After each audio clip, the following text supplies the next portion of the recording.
नहीं नहीं नहीं, देखिए मैं पता नहीं आपके, शांत हो जाए, आपके कैमरा में होगा। ये पार्लियामेंट की एंट्रेंस है, इसमें मैं अंदर जाने की कोशिश कर रहा था, तो बीजेपी के एमपी जो थे वो मुझे ऐसे रोकने की कोशिश कर रहे थे, धकेल रहे थे और मुझे धमका रहे थे, तो वो हुआ है बस।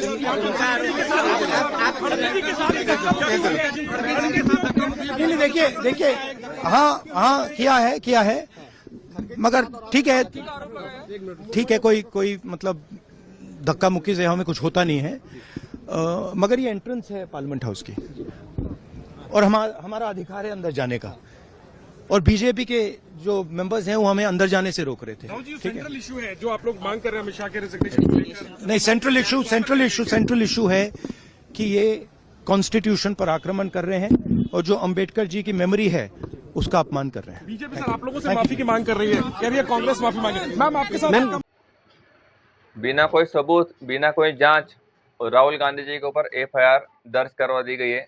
कई धाराओं में उनके ऊपर मामला दर्ज किया गया है कि उन्होंने बीजेपी की जो सांसद हैं सारंगी और एक राजपूत जी, इन दोनों को धक्का दिया और वो गिर पड़े, दूर जाकर गिर पड़े और उनको गहरी चोट लगी। काफ़ी क्रिटिकल उनकी तबीयत बताई जा रही है। उनका सच तो मैं आपको दिखाने वाला हूँ, अब देख लीजिएगा उनकी सच्चाई क्या है। तो राहुल गांधी जी ने उनको धक्का दिया, उनके सिर पे गहरी चोट लगी और सीधे पहुंच गए आईसीयू में। और आईसीयू में जाने के बाद बड़ी से बड़ी मीटिंग चल रही है, लोगों का आना जाना चल रहा है, जैसे कि वहाँ मेला लगा हुआ है किसी तरह से। 12 बजे के बाद जब उनको अस्पताल लाया गया तो सिर पर थोड़ी सी इतनी सी चोट थी, यहाँ पर 2 घंटे बाद बढ़ जाती है, 3 घंटे बाद और बढ़ जाती है और शाम को देखा पूरा सिर उनका माथे से भर जाता है।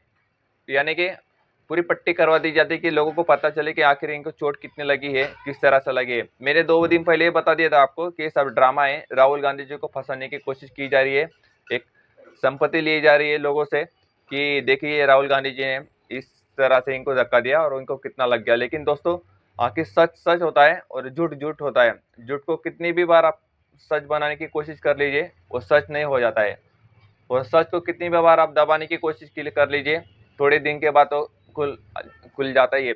ये सब हम लोगों को डिवाइड करने का कोशिश कर रहे हैं, पागल बनाने का कोशिश कर रहे हैं, हमें मूर्ख बनाने का कोशिश कर रहे हैं। एक्चुअल में ऐसा हुआ ही नहीं है।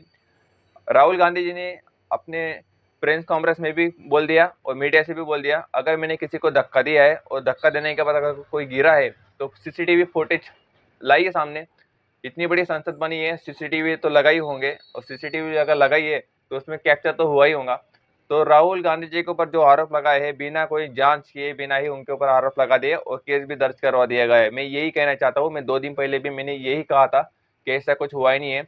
अगर उनको चोट लगी भी है तो इतनी सी चोट लगी है और उनकी पट्टियां लगा के उनको ज़्यादा बताने का कोशिश कर रहे हैं। अगर 2 दिन अगर वो हॉस्पिटल में रहेंगे तो पूरा मम्मी जो होती है बॉडी पूरा पट्टी से लपेटे जाता है, उस तरह से उनको लपेट दिया होता। पीएम मोदी जी ने भी उनसे बात की कि आप अच्छे हो, किस तरह से हो, आपको किसने धक्का दिया, आराम से धीरे धीरे इलाज कराना, इस तरह से उनसे राजपूत जी से बात भी की पीएम मोदी जी ने कि आप आराम से आइए, आपको कोई जल्दबाजी मत कीजिए, विंटर सेशन खत्म होने के बाद ही आप आइए। अब हमारे मोदी जी 700 से ज़्यादा किसान उधर शहीद हो गए, उनको एक कॉल करने की मोदी जी के पास समय नहीं है, फुर्सत नहीं है, और यहाँ पे मोदी जी ने कॉल किया, पूछा हालचाल पूछा, ठीक है कोई बात नहीं किया। लेकिन मुद्दा यही दोस्तों, अगर राहुल गांधी जी ने उनको धक्का दिया और वो गिरे, उनको लगा है, तो फुटेज सीसीटीवी फुटेज आनी चाहिए। 2 दिन से ज़्यादा समय हो गया, अभी तक एक सिंगल सबूत भी पेश नहीं कर पाई बीजेपी राहुल गांधी जी के खिलाफ कि राहुल गांधी जी ने धक्का दिया। सारे सीसीटीवी फुटेज यही दिखा रहे हैं कि ये धरना कर रहे थे, ये आंदोलन कर रहे थे। क्यों आंदोलन कर रहे थे कि अमित शाह जी ने डॉक्टर भीमराव अम्बेडकर जी के ऊपर कठोर टिप्पणी की थी, उनको अपने गृह मंत्री पद से इस्तीफा दिलाने के लिए और माफ़ी मांगने के लिए, पूरे देश से माफ़ी मांगने के लिए ये आंदोलन कर रहे थे। यही मुद्दा था, इसका पूरे देश पे असर पड़ रहा था और इस बात को नीचे दबाने के लिए, लोगों का मन और ध्यान भटकाने के लिए ये सब रचा गया और ये